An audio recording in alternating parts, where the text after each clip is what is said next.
à tous. C'est un ouvrage au contenu hors norme. Son auteur mène une réflexion sur la notion d'unité à travers des exemples de la vie quotidienne. Il dit vouloir permettre à toute personne de tirer profit de l'essentiel. Le nombre 1 dans l'imaginaire, paru aux éditions TAS. C'est un ouvrage signé Komlan Ako. Il est notre invité sur ce plateau. Monsieur Ako, merci d'avoir répondu à notre invitation. Merci, monsieur, de votre invitation. C'est un plaisir. Vous êtes docteur en physique-chimie, enseignant-chercheur à Grenoble, INP, UGA, pour le complément d'information. Alors, monsieur Ako, est-ce qu'on peut définir ce qu'on appelle l'unité? Merci pour cette question. Et effectivement, c'est une question pas si facile. Pas si facile, parce que en pensant à un, puisqu'on utilise souvent un arbre, une assiette, un tout court, et on parle souvent d'unité. Et donc je me suis dit, mais c'est quoi l'unité? Et quand on regarde dans le dictionnaire, on ne définit pas l'unité sans vraiment utiliser un terme qui renvoie à nouveau à cette notion-là. Et donc, au fil de la réflexion, je suis arrivé donc à l'idée que pour pouvoir définir l'unité, il faut déjà voir la chose, c'est-à-dire l'observable. Et alors, l'observable ne vient que de l'activité de cette chose-là. C'est-à-dire que quand une chose a une activité sur nous, a une impression, voilà. Donc, c'est pouvoir identifier cette activité-là. Et donc, la définition que je peux proposer ici, que vous retrouvez en introduction du livre, c'est quoi? C'est un ensemble de choses qui se portent, se transportent ou agissant sans distinction de constituants. Donc, c'est ce que j'ai pu retenir comme définition de l'unité. Alors, monsieur Ako, 1, c'est-à-dire 1 comme numéraire, est l'entier naturel représentant une entité seule. Alors, si on est d'accord, 1 fait quelquefois référence à l'unité. Alors, que représente-t-il dans l'imaginaire?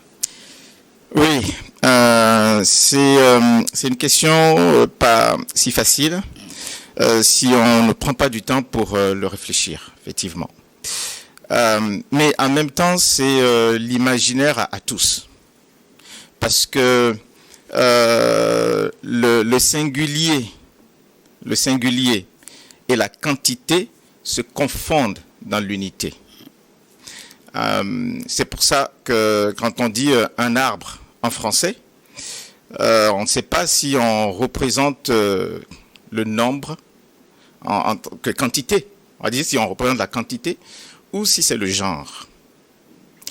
Et c'est différent dans d'autres langues, comme par exemple en éveil, le genre n'existe pas comme ça, à part si c'est des êtres vivants où on peut bien distinguer le mâle et la femelle. Donc on va dire ati. Mais si on veut préciser, on veut donner l'idée de quantité, renvoyer à la notion de quantité. Donc on va dire ati des cas. Donc là tout de suite on met bien la distinction. On sait là qu'il s'agit de l'unité. Alors quelle différence y a-t-il entre compter et nommer? Bonne question. Et là pour être pragmatique, je vais donner cet exemple-là.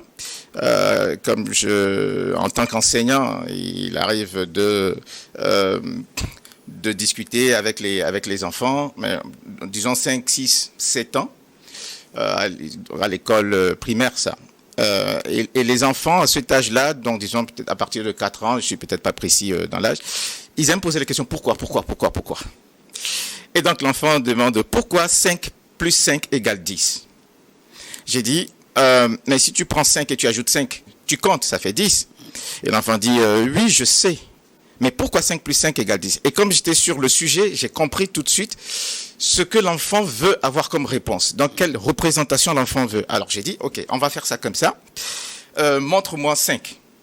Et donc l'enfant me fait la main. Alors, il vous montre 5 doigts. Voilà. Et je dis maintenant, nomme ça. Donne à ce que tu me montres là un autre nom. Et l'enfant dit, est-ce que je peux dire canard? J'ai dit oui, vas-y, dis. Donc, canard. Montre-moi. Et là, je fais ça. Donne un nom à ça, à ce que tu vois. Et l'enfant dit, canette. Il dit, ok, très bien. Maintenant, quand je fais cette action-là, d'accord, on appelle ça ajouter, plus. Maintenant, regarde, ça c'est quoi? Canard. Et si je fais ça, je fais plus, ça donne quoi? Canette. L'enfant dit, j'ai compris. Donc, c'est nommer. Et là, maintenant, compter, puisque cognitivement, on peut bien ordonner les choses du plus petit au plus grand. On n'a pas besoin d'aller à l'école pour savoir ça. Voilà. Donc, compter, c'est une manière, donc, d'abord, de nommer les choses dans l'ordre, en les ordonnant du plus petit au plus grand. Et donc, voilà là toute la différence entre compter et nommer. Oui. Alors, pourquoi parle-t-on des entiers naturels? C'est là toute la difficulté du problème lorsqu'on nous enseigne les entiers naturels à l'école. C'est-à-dire que, en tout cas, moi, quand j'avais reçu les cours sur les entiers naturels et les décimaux, etc., j'ai jamais eu de temps de discussion avec l'enseignant sur ce qu'est un entier et ce que l'enseignant appelle naturel. Jamais eu ça. Donc, c'est pas si évident que ça, et donc ça renvoie effectivement à cette définition de l'unité, c'est-à-dire qu'on appréhende que ou qu'on perçoit que dans le mouvement de la chose. Par exemple, quand vous voyez un tas de sable, vous dites un tas de sable, ça paraît peut-être uni, c'est quand vous voulez transporter, vous dites ah non mais c'est plusieurs. Voilà. Donc c'est à cette définition, à cette notion de l'unité qui donne aussi le caractère à l'entier. Et du moment où on compte les choses, d'où vient maintenant cette notion de poids positif et négatif des nombres? Oui, et il faut dire que ça n'a pas été accepté tout de suite. Et alors que depuis l'Antiquité, les gens faisaient du commerce. Et il y avait les dettes, ils savaient gérer les dettes, etc. Mais mathématiquement parlant, le poids négatif des choses n'a pas été accepté de tous. Et certains trouvaient cela absurde. C'est d'ailleurs pour ça quand on apprend les entiers naturels et qu'on nous demande, on nous dit de faire 2 moins 3, c'est impossible. Parce qu'on ne peut pas enlever 3 de 2. Donc, c'est là où vient le travail, c'est-à-dire que l'esprit du mathématicien, qui à un moment va accepter la chose comme telle, dans sa manière donc d'utiliser le nombre. Donc c'est les usages, ce sont nos usages, il faut comprendre cela. En fait, ce sont nos usages au quotidien qui nous a fait évoluer des entiers naturels aux décimaux, aux rationnels, aux irrationnels, ainsi de suite, ainsi de suite. Et souvent par le jeu aussi, le fait de pouvoir gagner. Donc par conséquent, ce qui est positif, maintenant, dans ce travail de réflexion, je reviens toujours au quotidien, à la réalité. Qu'est-ce qui est pour moi du positif? Une fois que, on l'a accepté comme tel. Bon, en fait, c'est ce que je possède. D'où, dans le livre, j'introduis la notion de possession. Quand je possède quelque chose, c'est à moi, donc c'est positif. Et ce qui manque, ce que je n'ai pas, je peux considérer cela comme négatif. Ou du moins, et maintenant, la dette est souvent, quand on veut représenter cela par des chiffres, est représentée aussi par un poids négatif. Alors, quand on parcourt votre ouvrage, on a le sentiment que vous vous déployez à nous prouver toute l'utilité des mathématiques dans la vie quotidienne. Et la question que j'ai envie de vous poser, oui. Alors pour vous, les mathématiques, c'est quoi exactement? Oui, les mathématiques, ou plutôt, je vais dire, le mathématicien, voilà, peut-être commencer par là, c'est celui qui crée ses propres objets dans sa pensée. Par exemple, le mathématicien va créer l'unité, donc le 1, qu'il va découpler de l'objet, puisque par réflexion, il comprend que l'objet est constitué de choses, de plusieurs, donc c'est pas un. Donc il va créer son 1. Et quand il crée son 1, il va lui donner une propriété. Il va donner une propriété à l'unité. Voilà. Et donc le mathématicien, je vais dire, c'est un créateur. C'est un créateur. C'est pour ça qu'il faut être mathématicien si on veut créer. Mais je mets cela en parallèle aussi avec le technicien. Le technicien, il est aussi créateur. Donc c'est deux états d'esprit qui sont géniaux. Et donc le mathématicien crée ses propres objets donc dans son imaginaire, leur donne les fonctions, les propriétés, tout, et il vit dans son monde et il le travaille, d'où le caractère abstrait de la chose. Et le technicien, lui aussi, il crée ses objets, mais dans la vie réelle. Dans la vie réelle. Et le physicien, c'est lorsqu'on couple la mathématique à la technique. Voilà. Et donc, Monsieur Ako, ne craignez-vous pas finalement d'être taxé de quelqu'un qui parle de l'abstrait? Tout à fait, parce que c'est dans mon quotidien. Parce que lorsque je peux emprunter de l'argent à la banque, c'est parce que quelqu'un a imaginé, peut-être par son modèle mathématique, ce que ça peut lui rapporter ou ce que ça peut apporter à la société. Et je dois comprendre cette logique-là. Et c'est en ce sens que lorsque, par un modèle mathématique, on a légué des biens à nos enfants qui n'ont pas le même modèle, qui ne savent pas compter de la même manière, on peut être sûr que l'héritage ne va pas durer. Monsieur Ako, vous développez dans votre ouvrage une bonne partie consacrée à ce que vous appelez le rien et l'écartement des objets. Exact. Et vous dites, je vous cite, lorsque je dis je n'ai rien vu ou ressenti, ceci peut signifier l'absence de la chose recherchée ou son existence réelle. Fin de citation.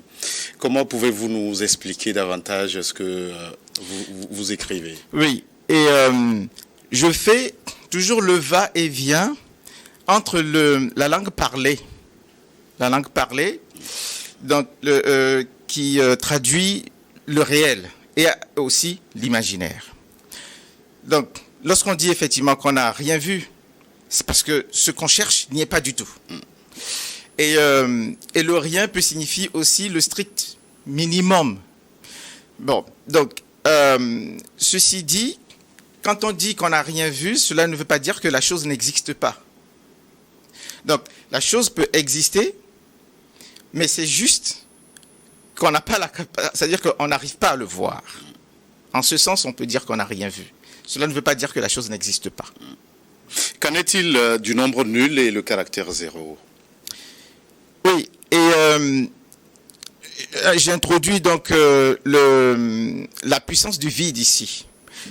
Parce que pour faire le lien en même temps avec l'entier naturel, puisque l'unité telle que c'est perçu est aussi en même temps relatif. Pourquoi? Parce que s'il n'y a pas de vide autour, on ne peut pas distinguer le 1. Donc, il faut qu'il y ait du vide autour. C'est ça qui permet de voir, de pouvoir distinguer la chose vue comme telle. Donc, et le vide est pour diviser. Donc, pour séparer, il faut bien écarter. Donc, il faut bien introduire du vide. En fait, c'est ça qui divise. Le vide a cette puissance-là que ça peut diviser jusqu'à l'infini. Or, lorsque l'élément devient de plus en plus petit, de plus en plus petit, de plus en plus petit, ça disparaît de notre faculté à pouvoir les voir. Et en ce moment, ça devient rien. En fait, ça devient zéro. Or, ça reste toujours une poussière de choses qui, si on les voit, on les compterait aussi un. Et c'est quoi pour vous, je vous cite, la réalité naturelle et rationalité théorique, puisque vous en parlez dans votre ouvrage? Et alors, oui, je veux dire la rationalité théorique, là aussi il faut, puisque je pars des nombres, hein, et la réalité naturelle et cette rationalité donc théorique, je pars toujours des nombres. Qu'est-ce que nous attendons par rationnel? Puisque si les nombres rationnels existent, si nous lui avons donné je vais dire, on a donné le nom rationnel à des nombres, c'est-à-dire ça signifie quelque chose. Et donc je regarde, quand on prend par exemple, on a appris que un tiers est rationnel. Alors, donc qu'est-ce que cela veut dire? Tout simplement, lorsque un objet se casse et qu'on peut reconstituer l'objet, Ça veut dire qu'on peut compter le nombre, c'est-à-dire que les fractions, là, les parts, si on les compte 1, 1, 1, 1, si on les rassemble, on retrouve l'unité macroscopique. C'est ça qui est rationnel chez nous. Et donc, cette rationalité théorique émane donc de cette perception aussi. Dès lors qu'on ne peut pas rassembler la chose, et pourtant c'est réel, c'est naturel, mais on ne peut pas le reconstituer. Voilà, donc ça prend aussi le caractère réel du coup. C'est ce qu'on traduit aussi par les exponentielles, racines de 2, etc. Et concrètement, il faut mettre un distinguo entre la pensée rationnelle et les nombres rationnels. Alors, on peut le faire, puisque ça relève du langage parlé, mais on ne peut que comprendre ce qu'on veut dire que si on revient à la mathématique. En fait, c'est ça vraiment qui définit les choses de manière claire, possible. C'est d'ailleurs par cet exercice-là que je suis amené à dire c'est mieux même carrément d'enlever les nombres décimaux de l'enseignement, de les mettre tous, d'enseigner tout simplement les nombres rationnels, c'est-à-dire que les entiers naturels, les relatifs, on passe directement au rationnel et on présente différentes manières de représenter les nombres rationnels, plutôt que de créer les décimaux, parce que les nombres décimaux n'existent pas en tant que tels. C'est un choix arbitraire de l'être humain qui a choisi la base 10 pour définir ce qui est décimal. Ce n'est pas dans la nature. Alors, Monsieur Ako, qui peut se servir de votre ouvrage au contenu d'une dimension un peu très élevée, on peut dire? Alors, déjà, il faut savoir lire pour pouvoir... Donc, c'est d'abord celui qui sait... C'est quoi pour vous savoir lire? Bonne question. Ça fait... ça fait partie donc de ma deuxième... collection. Là, je suis sur savoir compter. Donc, savoir lire de manière terre à terre. C'est-à-dire que j'ai les caractères et ces caractères représentent quelque chose dans ma pensée. Un peu comme quand je dis papa va au travail, ça représente, vous avez une représentation, des images vraiment dans votre esprit qui fait que vous me comprenez. Donc, le caractère aussi, c'est pareil. Donc, quand vous voyez un dessin, vous savez si c'est un oiseau ou pas. Très bien. Donc, savoir lire, on regarde les caractères et ces caractères ont un sens pour soi. Donc, du coup, puisqu'il y a des caractères dans le livre, il faut que ces caractères-là puissent représenter ce que ça signifie pour vous. C'est ça, savoir lire, ici. Et ensuite, aimer réfléchir, aimer se questionner ou questionner les choses, interroger les choses. Et d'où l'essai, c'est pour ça que c'est publié sous forme d'essai. Parce qu'à un moment, je me suis dit, j'ai appris des choses. Est-ce que je suis capable de savoir ce que j'ai appris si on ne me les avait pas enseignées? Voilà. Donc, en ce moment, j'ai commencé à questionner tout ce qu'on m'a enseigné. Et à commencer par le nombre, le 1, et puis dans une deuxième publication, le temps. Alors, moi, je vais questionner maintenant certains de vos écrits. Alors, je voudrais savoir, lorsque vous dites tricher avec l'infini, à quoi faites-vous concrètement allusion? Alors, je préfère jouer avec l'infini. C'est vrai, j'ai voulu vraiment mettre en avant c'est la tricherie avec le mais non, plutôt en langage propre, on va dire jouer avec l'infini. Alors, j'avais commencé à mettre un peu mes idées sur le papier, sur ce que c'est que l'unité. Et puis, dans une vidéo YouTube, un présentateur présente la somme des entiers naturels qui est égale à moins 1/12. Donc, c'est une démonstration d'un mathématicien indien. Et ça m'avait impressionné. Et pendant tout le temps, j'ai réfléchi à cela. Je dis, mais si c'est vrai, alors c'est qu'il y a quelque chose que je n'ai pas compris. Et c'est là, j'ai repris donc la démonstration, étape par étape, que j'ai expliqué dans le livre. Et là, je trouve qu'au fait, c'est juste un jeu avec l'infini. C'est ça qui donne parfois, je ne peux pas dire des aberrations, puisque ici, on ne peut pas parler d'aberrations. Et c'est une démonstration mathématique et ça tient. Puisque l'application d'ailleurs a été trouvée en physique quantique, si je ne me trompe pas. Donc ça donne une puissance à la démonstration mathématique. Merci, Monsieur Komlan Ako, d'être passé sur ce plateau. Vous êtes auteur de cet ouvrage, Le nombre 1 dans l'imaginaire, paru aux éditions TAS. Merci d'être passé sur ce plateau. Merci, monsieur. Merci pour de votre invitation. Vous êtes enseignant-chercheur à Grenoble. Merci aussi à vous qui êtes restés à notre compagnie. À très vite pour un autre numéro de votre émission Focus.